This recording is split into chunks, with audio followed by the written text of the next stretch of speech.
It appears for some time the parliament will not run because government does not appear to be, that is my assessment, nobody has told me. It appears government is not in ready mood to accept 184.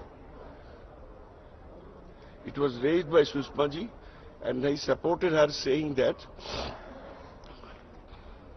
we derive our strength from the basic fact that there was a undertaking in the parliament by Mr. Pranab Mukherjee that the issue will be discussed with all stakeholders and then decision will be taken. Therefore, it is not an issue of FDI in retail. It is a violation of undertaking of the government in the parliament. We are not interested in discussion on a voting because it is a violation of undertaking by the government. If government violates its own undertaking, then parliament is free to give its opinion on that violation. I call it a privilege, violation of privilege by the government.